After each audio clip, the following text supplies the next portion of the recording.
संविधान जो आपको समानता से जीने का अधिकार देता है, वो संविधान जो आपको बोलने की आज़ादी देता है, वो संविधान जो कुछ जातिवादी लोगों को केवल इसलिए खटकता है कि वो इस देश के सबसे ज़्यादा वंचित, शोषित, दबे कुचले लोगों को अधिकार और हक देता है, जीने का अधिकार देता है, समानता का अधिकार देता है।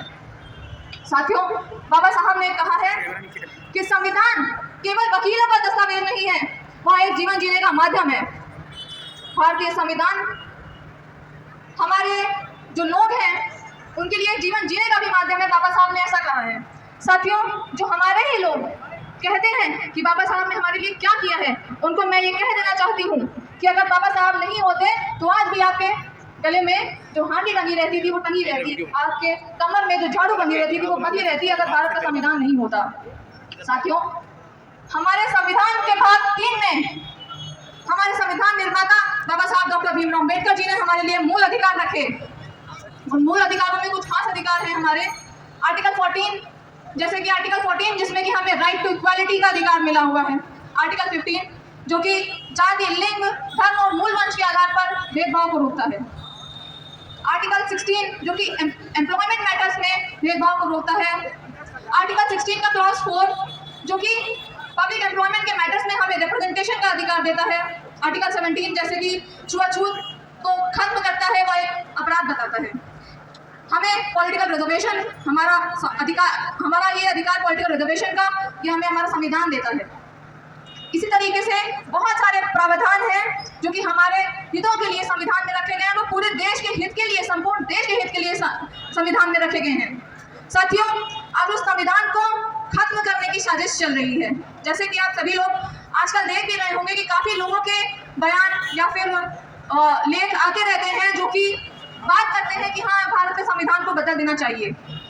उनमें से ही एक एग्जांपल मैं देना चाहूँगी कि अभी आज से ठीक 9-10 महीने पहले की बात है, हमारे प्रधानमंत्री जी के इकोनॉमिक एडवाइजरी काउंसिल के सलाहकार जिनका नाम विवेक देबरॉय था, उनका एक लेख आता है 15 अगस्त 2023 के दिन। उस लेख में उन्होंने लिख रखा था कि 2047 तक संविधान को बदल देना चाहिए, क्योंकि ये संविधान जो हमारे बाबा साहब ने दिया वो एक कॉलोनियल लेगेसी है और इसे ज़्यादातर गवर्नमेंट ऑफ इंडिया एक्ट 1935 से लिया गया है, इसके ज़्यादातर प्रावधान। भाई आखिर ऐसी क्या जरूरत उनको लग रही है कि इस संविधान को उन्हें बदलने की जरूरत पड़ रही है? कैसे कॉलोनियल लेगेसी है जिस संविधान को बाबा साहब व हमारे संविधान निर्माताओं को 2 साल 11 महीने में 18 दिन का समय लगा, जिस संविधान पर इतनी डिबेट्स हुई, वो संविधान कैसे इनको कॉलोनियल लेगेसी लग रहा है? कैसे ये ब्रिटिशर्स की गुलामी उसको एक तरीके से कह रहे हैं? साथियों, कुछ दिन पहले एक लोकसभा प्रत्याशी एक पार्टी के, जिनका एक वीडियो भी आया था जिसमें वो भी संविधान को बदलने की बात करते हुए ये कह रहे हैं कि बदलते समय के साथ बदलाव भी ज़रूरी होता है। लेकिन मैं उनसे पूछना चाहती हूँ कि हमारे संविधान निर्माता अपने समय से आगे चलते थे। उनको पता था कि संविधान को अगर लचीला, अगर फ्लेक्सिबल नहीं रखा जाएगा तो ये समय के साथ एक खत्म भी हो सकता है या फिर उसके प्रावधान समय के साथ, समय के अनुकूल नहीं रह पाएंगे। इसलिए हमारे संविधान निर्माताओं ने आर्टिकल 368 का प्रावधान रखा। आर्टिकल 368 संसद को ये पावर देता है कि वो संविधान को अमेंड कर सके जैसे जैसे वो चेंजिंग सिचुएशन के साथ उसको नीड अगर लगती है उसकी। तो लेकिन ऐसी क्या जरूरत हो गई जो कि उनको बदलने की जरूरत महसूस हो रही है? जब संशोधन का पावर पार्लियामेंट को ऑलरेडी दे रखा है तो फिर क्या जरूरत उनको ऐसी लग रही है? कोई जरूरत नहीं। वो उनका केवल एक ही मकसद है कि वो इस संविधान को बदलना चाहते हैं, क्योंकि ये हमें हमारे अधिकार देता है, वो हमें प्रतिनिधित्व का अधिकार देता है, वो हमें आगे बढ़ते हुए नहीं देखना चाहते हैं। इसीलिए उनको बदलने की जरूरत महसूस हो रही है। और सबसे बड़ी बात कि आज ये संविधान जो कि बाबा साहब डॉक्टर अम्बेडकर द्वारा लिखा गया है, ये सबसे ज़्यादा उनको ये बात खल रही है। साथियों, बाबा साहब ने कहा था 26 नवंबर 1949 को संविधान सौंपते हुए बाबा साहब ने कहा था कि किसी देश का संविधान चाहे कितना भी अच्छा क्यों ना हो, वह अंततः बुरा साबित होगा यदि उसे अमल में लाने वाले लोग बुरे होंगे। संविधान चाहे कितना भी बुरा क्यों ना हो, अंततः वह अच्छा साबित होगा यदि उसे अमल में लाने वाले लोग अच्छे होंगे। साथियों, मैं एक बात कहना चाहूंगी कि आप ये संविधान उन लोगों को मत सौंपिए जो इसे बदलने की बात करते हैं। आप संविधान उन लोगों को सौंपिए, उन लोगों के हाथ में सत्ता दीजिए जो इस संविधान को कायम रखने की बात करते हैं, बस देश में, समाज में समानता, बराबरी की बात करते हैं। आपको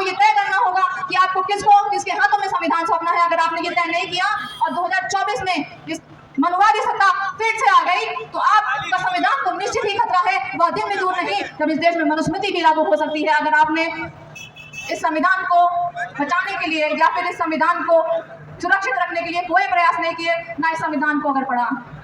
साथियों, हमारा यही उद्देश्य है कि हम इस संविधान को जाने, अपने लोगों को जागरूक करें। अंत में मैं एक बात कहना चाहती हूँ कि तुम सोच समझ के छेड़ो भारत के संविधान को। यदि कुछ भी हो गया, नीला झंडा लहरा देंगे सुन लो सारे जहान में। जय जय जय जय जय भीम, जय जय जय जय जय भीम, बाबा साहब अमर रहे। जय भीम, नमो बुद्धाय। राव अम्बेडकर जी के जन्मोत्सव के शुभ अवसर पर इस विचार गोष्ठी में एकत्र हुए। मित्रों, अभी हमारे स्वामी जी अपने विचार व्यक्त कर रहे थे।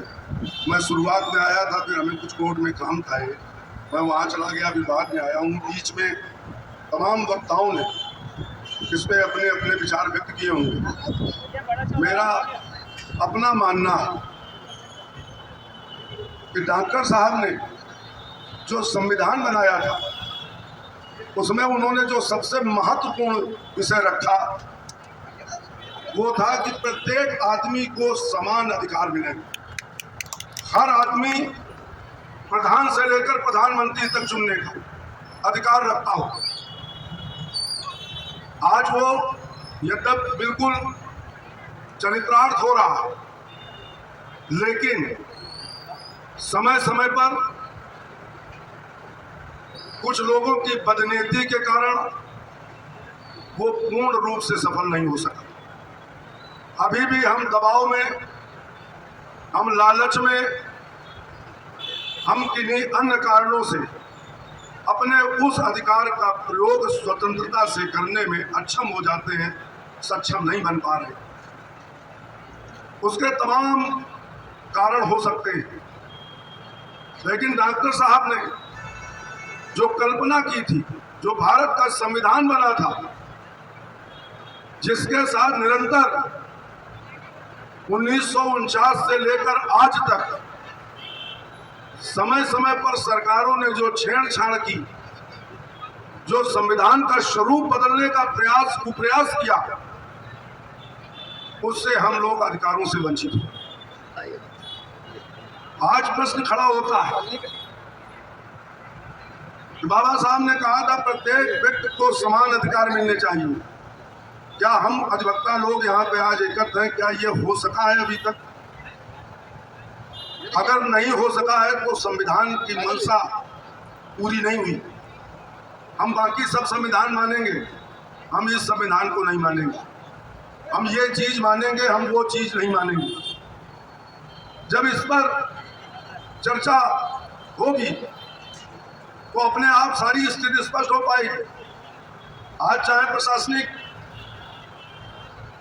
अधिकारियों में हो, चाहे न्यायिक अधिकारियों में हो, चाहे प्रशासनिक विभाग हो, न्यायिक विभाग हो, अथवा अन्य कोई स्वास्थ्य हमारे जो उपक्रम हैं उनमें हो, क्या हम समानता का अधिकार पा पाए?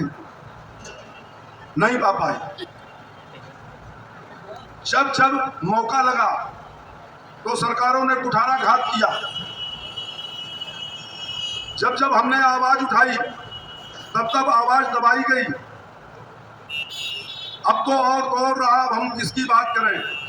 जब हमारे देश से रेल हमारे हाथ से निकल गया, हवाई जहाज, हवाई पट्टियां हमारे हाथ से निकल गई, आज हमारे हाथ से पूरा आयुध निर्माण का पूरा सिस्टम हाथ से निकल गया, नगर निगम के लिए हमारे हाथ से निकल गया, संविदा में भर्ती होगी, हमारे न्याय विभाग में आउटसोर्सिंग से भर्ती होगी, तो हम कहाँ समानता का अधिकार पा पाएंगे? जब नौकरी ही नहीं होगी तो आरक्षण किस बात का होगा? आज मूलभूत हमारे अधिकारों पे कुठाराघात किया जा रहा है और हम लोग गोष्ठी बना के, हर साल जन्मोत्सव मना के अपने को संतुष्ट कर रहे हैं। चौराहों पे माला पहना के और खुद माला पहन कर संतुष्ट हो रहे हैं। आज बात वहां पे होनी चाहिए कि हमारे अधिकार कहाँ हैं, हम कहां पर हैं। आज भी हमको बहुत अच्छी दृष्टि से नहीं देखा जा रहा। भारत देश आजाद के लगभग 75 वर्ष हो गए। हम 75 वर्ष में संविधान की मंशा को पूरी नहीं कर सके, और इसमें एक सरकार का दोष नहीं है। 75 वर्षों में जितनी सरकारें आई, चाहे जिस राजनीतिक पार्टी की सरकारें हों, उन सब सरकारों ने कुठाराघात किया, अधिकारों का हनन किया और अधिकारों को रोकने का प्रयास। नहीं, 75 वर्ष बहुत होते। अगर मंशा ठीक होती सरकारों की तो आज हम गर्व से कह सकते थे कि बाबा साहब का संविधान इस देश में लागू है और बाबा साहब के संविधान से ये देश चल रहा है। बाबा साहब के संविधान से हम सब लोगों को समानता का अधिकार मिला है। ऐसा हम नहीं कह पा रहे। तो मित्रों, अभी स्वामी जी बता रहे थे माता पिता को तो सब मानते हैं, भगवान राम को मानने वाले बहुत हैं, भगवान कृष्ण को मानने वाले बहुत हैं, माँ दुर्गा जी को मानने वाले बहुत हैं, माँ काली माँ को मानने वाले बहुत हैं, और डॉक्टर भीमराव अम्बेडकर जी जो हमारे पूज्य थे उनको भी मानने वाले बहुत हैं। हम भी मानते हैं, लेकिन उनको मानना और उनकी मानने में अंतर। आप उनको माने या न माने, अपने माता पिता को माने न माने, डॉक्टर भीमराव अम्बेडकर साहब को माने या न माने, लेकिन उनकी कही हुई बात को माने, उनके आदर्शों, उनके विचारों को मानने का प्रयास करें। हम लोग बचपन में प्रार्थना कराई जाती थी, वह शक्ति हमें दो, दया निधे कर्तव्य मार्ग पर डट जामे, पर सेवा परोपकार में हम जब जीवन सफल बना जाए। हमें परोपकार की भावना रखनी चाहिए, हमें लोगों के दुख दर्द में शामिल होने की भावना रखनी चाहिए। हम अधिवक्ता हैं, हमारी और भी जिम्मेदारी बन रही है कि हम समाज को शक्तिशाली बनाएं, और समाज शक्तिशाली तभी बन सकता है जब समाज के आखिरी पंक्ति में खड़े हुए सबसे आखिरी व्यक्ति को भी उसके अपने अधिकार मिलना चाहिए, इंसानियत का अधिकार मिलना चाहिए, उसको अपने जीवन यापन का अधिकार मिलना चाहिए। हम आज 75 वर्षों में आज भी हम 5 किलो गेहूं के लिए लाइन लगा रहे हैं। 75 वर्षों में आज भी हम नून और तेल के लिए लाइन लगा रहे हैं। फिर भी गर्व से कहते हैं कि हम पूरी दुनिया के सबसे बड़े ताकतवर व्यक्ति, हमारा देश दुनिया का सबसे बड़ा ताकतवर व्यक्ति है। कब कह रहे हैं? जब 80 करोड़ लोग 5 किलो गेहूं के लिए लाइन लगा। हम गर्व से दूसरी तरफ यह भी कहते हैं कि मैं 80 करोड़ लोगों को, हम गर्व से कहते हैं हम 80 करोड़ लोगों को अन्नदान दे रहे हैं, और दूसरी तरफ कहते हैं हम दुनिया के सबसे बड़े ताकतवर देश। ये क्या माना जा सकता है? क्या ये संभव है? अगर ये संभव नहीं है तो चूंकि हमारे मुख्य वक्ता भी महोदय बैठे हैं, समय का भी अभाव है, बड़ी लंबी चौड़ी बातें की जा सकती हैं, तमाम बातें की जा सकती हैं। अगर हम आज सक्षम नहीं है तो डॉक्टर भीमराव अम्बेडकर जी ने एक बात और कही थी, हम किसी से डरेंगे नहीं, हम किसी से दबेंगे नहीं, हम अपनी बात को मजबूती से रखेंगे, और जब तक कोई व्यक्ति नहीं मानेगा तब तक हम संघर्ष करेंगे, धरना देंगे, आंदोलन देंगे, प्रदर्शन करेंगे, हम सामने वाले को मजबूर करेंगे कि मेरी बात को माने। मित्रों, भगवान बुद्ध भी बगल में बैठे। भगवान बुद्ध ने कल्पना की थी कि हमारे भारत में, हमारे विश्व में सभी एक समान होंगे, सभी निरोगी होंगे, सभी सुखी होंगे। भगवान बुद्ध की भी नहीं चल पाई। अभी स्वामी जी कह रहे थे विदेशों में गए तो हमें जातियां नहीं मिली। सबसे बड़ी जात इंसानियत की है, लेकिन महाराज जी कानपुर नहीं, पूरे उत्तर प्रदेश नहीं, पूरे देश में, मुझको तो शायद गिनती भी नहीं मालूम है, हजारों जातियां हैं। और 6-7 तो धर्म मालूम है, वो 6-7 धर्म है। और यहीं तक नहीं, जातियों में विद्वेष भावना भी खूब है, एक दूसरे के प्रति कटुता भी खूब है। तो मैं आज इस गोष्ठी में आप सब लोगों को संकल्प दिलाना चाहता हूं, आप सबसे अपील और प्रार्थना निवेदन करता हूं कि कम से कम हम पढ़े लिखे लोग हैं, डबल ग्रेजुएट हैं, कानून के जानकार हैं, और हम लोगों से ज्यादा इंसानियत का पाठ कोई नहीं जानता। उसका कारण है कि हर 100 कचहरी में आने वाले लोगों में से 50 लोग वो हैं जो 50 लोगों को पीड़ित करने का काम करते हैं, और 50 लोग ऐसे हैं जो पीड़ित हैं। इसलिए इंसानियत का धर्म सबसे ज्यादा हमारे वक्ताओं को मालूम है। हम अपने उदर प्राप्ति के लिए सताने वालों की भी कुछ लोग मदद करते हैं और कुछ लोग सताए हुए लोगों की मदद करते हैं। ये बंद किया जाए, सताना बंद किया जाए, किसी को सताए हुए लोगों की मदद की जाए। हम सब मिलकर एक नए समाज की स्थापना कर सकते हैं। तो आइए सब लोग मिलकर इस जात धर्म को समाप्त करते हुए, इस भेदभाव को दूर करते हुए हम सब संकल्प लेते हैं कि हम इंसानियत की तरफ चलेंगे और पीड़ित, असहाय, निर्धन, मजदूर, किसान, इनकी मदद करेंगे। अगर हम आप ये पीड़ा उठा लेंगे, हम आप संकल्प ले लेंगे, तो डॉक्टर भीमराव अंबेडकर साहब को सच्ची श्रद्धांजलि यही होगी और भगवान बुद्ध के लिए सबसे बड़ी भक्ति यही होगी। इन्हीं शब्दों के साथ मैं अपनी बात समाप्त करता हूँ। जय हिंद, जय भारत, जय भीम। बहुत बहुत करने वाले तथागत बुद्ध जी के चरणों में कोटि कोटि नमन पेश करता हूँ, और नमन पेश करता हूँ बाबा साहब डॉक्टर अम्बेडकर के चरणों में, क्योंकि अगर बाबा साहब डॉक्टर अम्बेडकर ना होता तो आज हमारे जीवन में ये सूरज न उगा होता, आज हमारे ऊपर में कपड़ा ना होता। इसलिए ऐसे महामानव को मेरा कोटि कोटि नमन। सम्मानित साथियों, बाबा साहब डॉक्टर अम्बेडकर वो नाम,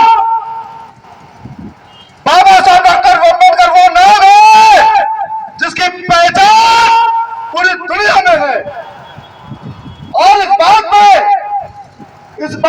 हम सबको गर्व होना चाहिए कि हम उस देश में पैदा हुए जहां बाबा साहब डॉक्टर अम्बेडकर पैदा हुए। बाबा साहब डॉक्टर अम्बेडकर जिन्होंने सबको समानता का अधिकार दिया, जिन्होंने हर जगह कुचले, शोषित, पीड़ित, वंचित की आवाज उठाई। आज दुख होता है कि जिस देश में बाबा साहब डॉक्टर अम्बेडकर पैदा हुए, आज उस देश में लोग बाबा साहब डॉक्टर अम्बेडकर की मूर्तियां तोड़ा करते हैं। लेकिन इस मंच के माध्यम से मैं आप सब लोगों को बता देना चाहता हूं कि बाबा साहब डॉक्टर अम्बेडकर के वो विचार है जो उनकी मूर्तियां तोड़ने से भी नहीं रुकने वाले। आज जरूरत है हम सब लोगों को मिलकर उनके विचारों का प्रसार करने की, उनके विचारों को बढ़ाने की, क्योंकि आप सब लोग उससे बड़े हैं, सीनियर हैं, जानकार हैं। आप सब लोगों ने देखा होगा, महसूस किया होगा, सुना होगा कि एक बार विदेश में जब बाबा साहब डॉक्टर अम्बेडकर पढ़ने गए तो वहाँ एक लाइन लिखी थी कि इंसान मर जाता है तो उसके विचार भी मर जाते हैं। तो बाबा साहब ने दूसरी लाइन काट दी। तो लोगों ने ऑब्जेक्शन किया, फिर बाबा साहब से पूछा गया कि आप इतने बड़े महापुरुष के विचार लिखे थे, आपके क्यों काट दिए, उस पर अपना पक्ष रखे। तो बाबा साहब डॉक्टर अम्बेडकर ने कहा ये बात तो ठीक है कि लोग मर जाते हैं, लेकिन मेरा मानना है कि जिस विचारधारा का प्रसार करने वाले लोग ना हो, वो विचारधारा भी मर जाती है।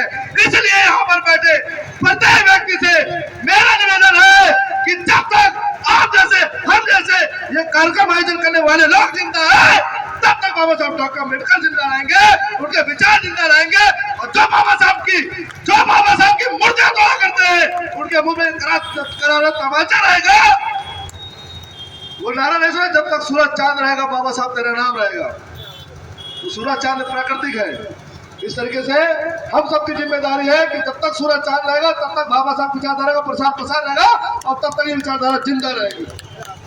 और ये विचारधारा इतनी मजबूत, इतनी ताकतवर है कि आने वाले समय में ये विचारधारा राज करेगी। कि बाबा साहब डॉक्टर अम्बेडकर ने कहा था कि जाओ अपने घर की दीवारों में, तुम इस देश के शासक हो, तुम इस देश के राजा हो, तुम देश के हुक्मरान हो सकता है उस समय हमारे लोगों घर पे दीवार नहीं थी, लेकिन बाबा साहब देखे कितना तार्किक और आगे का सोचते थे। आज हमारे घर की दीवारों पे, आज हमारे घरों में दीवारें भी है, और आज हम इस काबिल भी है कि जो बाबा साहब की मूर्तियां तोड़ा करते हैं, जो उनके विचारों को खत्म करने की बात करते हैं, जो उनके संविधान खत्म करने की बात करते हैं, उनका इलाज भी कर देंगे। बड़ा अफसोस है। बड़े भाई साहब ने मुझसे भी कहा, वहाँ 2 लोगों ने कहा, मंच में आने से पहले लगभग 4 लोगों ने कहा कि भैया कोई राजनीति की बात न करना, लेकिन एक छोटी सी बात है, बगैर करे जा नहीं सकता। चुनाव है,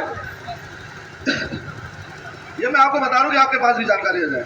लगभग 4 मेंबर ऑफ पार्लियामेंट, भाजपा के लगभग 4 सांसद के प्रत्याशी ऐसे हैं जिन्होंने वर्तमान में पिछले 1 महीने में संविधान खत्म करने की बात कही है।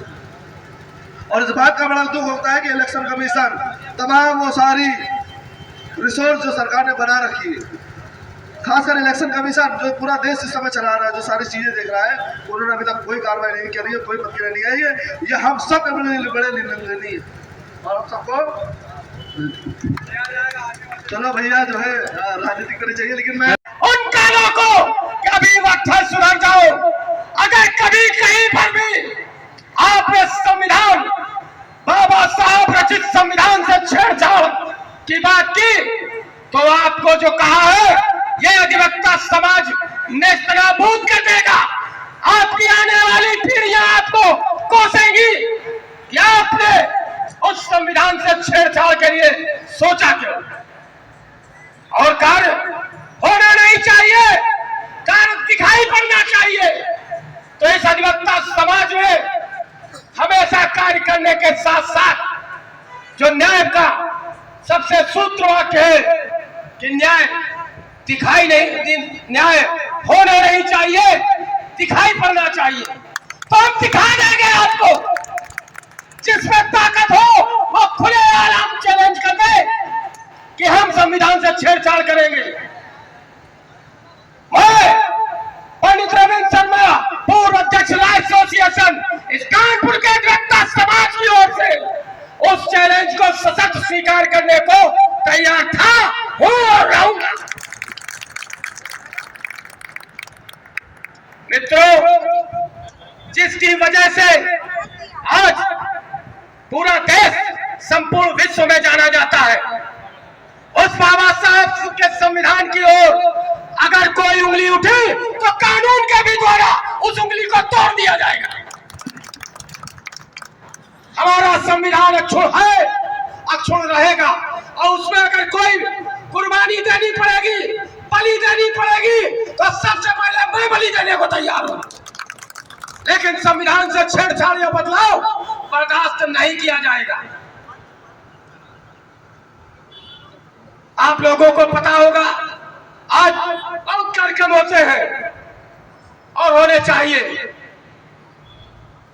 चाहे दोरे जी हो, विजय सागर कहां चले गए, भारती जी बैठे हुए। 15 साल पहले इस कचहरी में कई अम्बेडकर जयंती नहीं मनाई जाती थी। हम धन्यवाद देते हैं नथुराम सचान जी को, मान दीक्षित जी को, गांधी को कि हम लोगों ने जब शुरुआत की तो उसके बाद चित्र भी लगा, और यहाँ पर ये बाबा साहब डॉक्टर भीमराव अम्बेडकर जी का द्वार बना। ये कानपुर के अधिवक्ताओं को धन्यवाद देते हैं कि उनकी ताकत थी, जिन्होंने जात, धर्म, संप्रदाय से ऊपर उठकर बाबा साहब के पचिंदों पर चलते हुए इस कार्य को किया। बादल जी अभी यहीं पे थे, उन्होंने एक बात रखी थी कुछ दिन पूर्व, विजय भी थे, विजय कुमार जी बैठे हुए भी थे कि बाबा साहब की एक मूर्ति होनी चाहिए। तो हमने यह आश्वासन दिया कि आने वाले समय में यहाँ पर डॉक्टर भीमराव अंबेडकर जी की मूर्ति स्थापित होगी। और ये कोरे आश्वासन की बातें नहीं होती है। तत्काल हम लोग, वो अरविंद दीक्षित जी कहीं बैठे होंगे, वो भी है, हम सब लोग गए थे उस दिन। डीएम साहब ने एडीएम सिटी को चार्ज दिया। एडीएम सिटी साहब के सामने ये प्रस्ताव चला गया। कुछ ही समय में, चूंकि उस दिन पानी गिर रहा था, बिजली के करंट दौड़ रहे थे, तो इसका अभी टेम्परेरी कार्य हुआ है। इस गेट को विधि विधान ढंग से पत्थर के द्वारा बेहतरीन बनाया जाएगा। जो शासन बनवाएगा, यह वार्ता हो चुकी है। और जो कि मूर्ति लगने का कार्य, प्रतिमा स्थापित करने का कार्य लोकल स्तर पर नहीं होता, अब उसके लिए परमिशन आती है। मेरा वादा है आपसे कि चाहे जो समय लगे, वो परमिशन आवेगी और मूर्ति स्थापित होगी।